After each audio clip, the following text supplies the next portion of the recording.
So we are going to discussing about the key aspects for choosing career in paramedical field. So మనకు కొన్ని key aspects అయితే ఉంటాయి, ఒక 10 key aspects లాగా ఉంటాయి. సో వాటిని మీరు అనలైజ్ చేసుకోరి so that it is easy for choosing paramedical career. So నీకు ఫ్యూచర్లో మళ్ళీ ఏం ప్రాబ్లం రావద్దు అండ్ ఒక బ్యాక్ స్టెప్ అనేది కాకుండా ఉండాలి అండ్ రిగ్రెట్ ఫీల్ కావద్దు అనుకుంటే సో మన ఈ కీ ఆస్పెక్ట్స్ అనేది అనలైజ్ చేసుకొని చూస్ చేసుకుంటే సో పారామెడికల్ ఫీల్డ్ అనేది బాగుంటుంది. What are those key aspects? So key aspects ఏంటి అంటే so interest and passion. So interest and ప్యాషన్కి వచ్చేసరికి నువ్వు ఏదైతే స్పెసిఫిక్ ఏరియా ఆఫ్ హెల్త్ కేర్లో ఇంట్రెస్టెడ్ ఉంటావో ఆ ఏరియాని నువ్వు చూస్ చేసుకోవాలి. సో నీ ప్యాషన్ ఏంది, నీ ఇంట్రెస్ట్ ఏంది అనే దాన్ని బట్టి నువ్వైతే చూస్ చేసుకోవాల్సి ఉంటుంది. కొంతమందికి ల్యాబ్ అంటే ఇష్టం, కొంతమందికి పేషెంట్ కేర్ అంటే ఇష్టం, కొంతమందికి టెక్నికల్ రోల్స్ అంటే ఇష్టం. సో అనస్థీషియా టెక్నీషియన్ లాగా కానీ, రేడియాలజీ టెక్నీషియన్ లాగా కానీ, ఓకేనా. సో ఒక్కొక్కరికి ఒక్కొక్కలాగా ఇష్టం అనేది ఉంటుంది. సో నీ ప్యాషన్ ఏంది, ఓకేనా. సో నీ ప్యాషన్ ఏంది అండ్ నీ ఇంట్రెస్ట్ ఏంది అనే దాన్ని బట్టి నువ్వైతే సెలెక్ట్ చేసుకోవాల్సి ఉంటుంది. And when it comes to course duration. So course డ్యూరేషన్కి వచ్చేసరికి కోర్స్ డ్యూరేషన్ అనేది మనకి పారామెడికల్లో 2 ఇయర్స్ ఉంటుంది అండ్ 4 ఇయర్స్ ఉంటుంది. 2 ఇయర్స్ అని డిప్లొమా అంటాం, 4 ఇయర్స్ అని డిగ్రీ అంటాం, బీఎస్సీ అంటాం, ఓకేనా. అండ్ కొన్ని పారామెడికల్ కోర్సెస్లో సర్టిఫికేషన్ కోర్సెస్ కూడా ఉంటాయి, 6 months to 1 year డ్యూరేషన్ ఉంటుంది. సో నీ ఇంట్రెస్ట్ని బట్టి, నీ కమిట్మెంట్ని బట్టి అండ్ నీ ఫ్యామిలీ సిచ్యువేషన్స్ని బట్టి అండ్ నువ్వు ఎన్ని రోజులు ఒక కోర్స్ నేర్చుకోవడానికి డ్యూరేషన్ ఇస్తావు అనే దాన్ని బట్టి నువ్వు 2 ఇయర్స్ కోర్స్ తీసుకుంటావా, 4 ఇయర్స్ కోర్స్ తీసుకుంటావా అనేది డిసైడ్ కావాల్సి ఉంటుంది. So when we go to the scope for further education. So further ఎడ్యుకేషన్కి స్కోప్ ఉందా అనేది చెక్ చేసుకోవాల్సి ఉంటుంది. సో ఫర్దర్ ఎడ్యుకేషన్స్కి స్కోప్ ఉంటే మన గ్రోత్ అనేది, కెరియర్ గ్రోత్ అనేది ఇంప్రూవ్ అవుతుంది, ఓకేనా. సో కొన్ని కోర్సెస్ ఉంటాయి లైక్ డిప్లొమా ఇన్ ఎంఎల్టీ, ఓకేనా. సో నార్మల్గా ఎంఎల్టీ మెడికల్ ల్యాబ్ టెక్నీషియన్ అని ఉంటుంది and diploma in medical lab technician అని ఉంటుంది and BSc in medical lab technician అని ఉంటుంది అండ్ ఎంఎస్ఆర్ కూడా ఉంటుంది అందులో. సో ఈ మెడికల్ ల్యాబ్ టెక్నీషియన్స్, ఓకేనా. సో ల్యాబ్ టెక్నీషియన్లో కెరియర్ గ్రోత్ అనేది ఉంది, ఓకేనా. సో డిప్లొమా, బీఎస్సీ, ఓకేనా, అండ్ ఎంఎస్ అట్లా. అండ్ నువ్వు చూస్ చేసుకునే డిప్లొమా లోపల లేకపోతే నువ్వు చూస్ చేసుకునే బీఎస్సీ లోపల తర్వాత కెరియర్ గ్రోత్ అనేది ఉందా అనేది ఒకటి చెక్ చేసుకోవాల్సి ఉంటుంది. సో దట్ నీకు కెరియర్ గ్రోత్ అనేది ఉంది, తర్వాత హయ్యర్ స్టడీస్ కూడా ఉంటాయి, తర్వాత స్పెషలైజేషన్ ఉంటుంది, ఆపర్చునిటీస్ ఉంటాయి హయ్యర్ స్టడీస్ కూడా అండ్ నీ కెరియర్ గ్రోత్కి హెల్ప్ అవుతుంది అనుకుంటే నువ్వు దాన్ని సెలెక్ట్ చేసుకో. సో నువ్వు ఏ అయితే కోర్స్ సెలెక్ట్ చేసుకుందాం అనుకుంటావో దానిలో ఫర్దర్గా స్కోప్ ఉందా ఎడ్యుకేషన్ కోసము అనేది అయితే చెక్ చేసుకోవాల్సి ఉంటుంది. And practical training. సో ఇప్పుడున్న సిచ్యువేషన్లో ఏంటంటే పారామెడికల్ ప్రతి కోర్స్ కూడా ప్రాక్టికల్ ట్రైనింగ్ అనేది ఉంటుంది, ఓకేనా. పారామెడికల్ ప్రతి దాంట్లో కూడా ప్రాక్టికల్ ట్రైనింగ్ అనేది ఉంటుంది, ఇంటర్న్షిప్స్ ఉంటాయి, క్లినికల్ రొటేషన్స్ ఉంటాయి. సో ఇవన్నీ ఎందుకు అంటే రియల్ వరల్డ్ ఎక్స్పీరియన్స్ చేయడానికి మనకైతే ఉంటాయి, ఓకేనా. సో ఈ ప్రాక్టికల్ ట్రైనింగ్ ఉన్నది.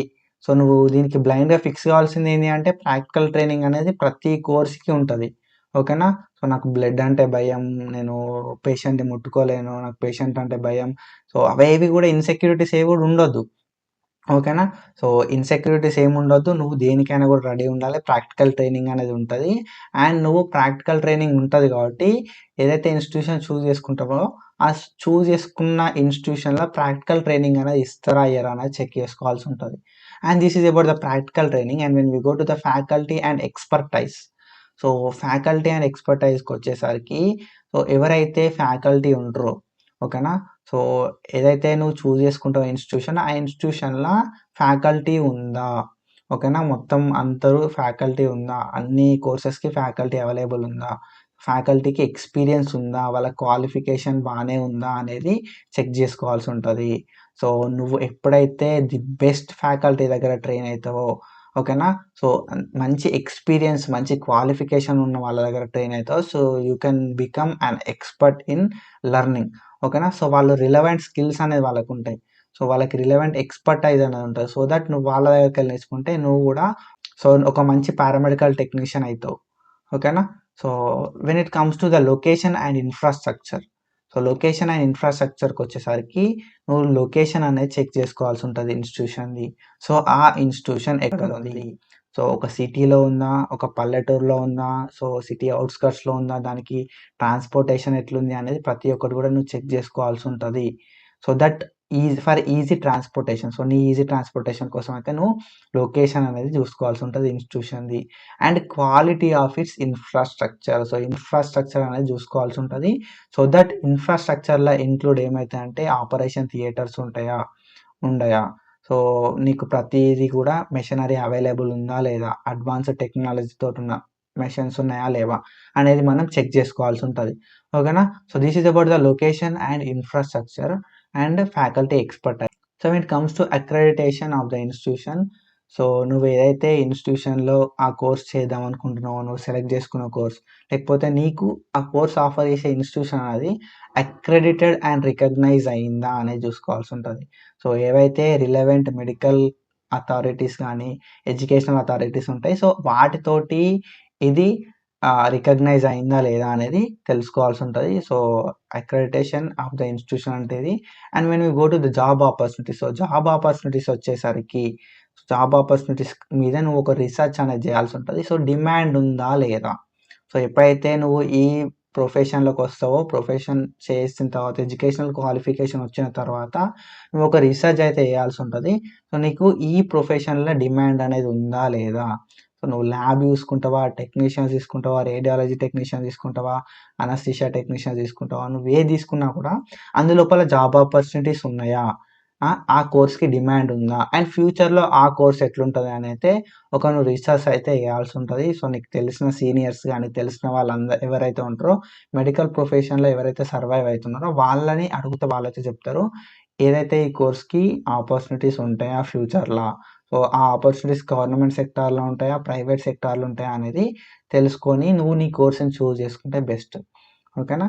So, when we go to the placement and assistants. So, placement అసిస్టెంట్‌కొచ్చేసరికి కొన్ని ఇన్‌స్టిట్యూషన్స్ మనకి జాబ్ సపోర్ట్ అనేది ప్రొవైడ్ చేస్తాయి.